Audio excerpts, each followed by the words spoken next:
og hér búa moldvörpur.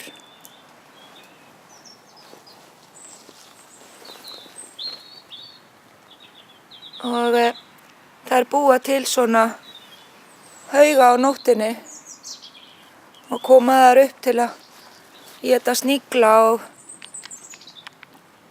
og smá skordýr. Þær geta grafið marga metra á einni nóttu.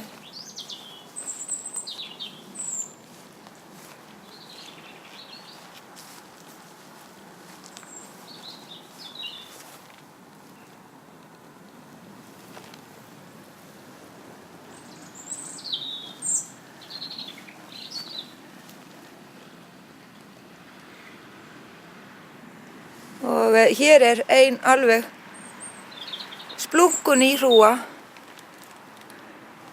sem er ennþá mjúk.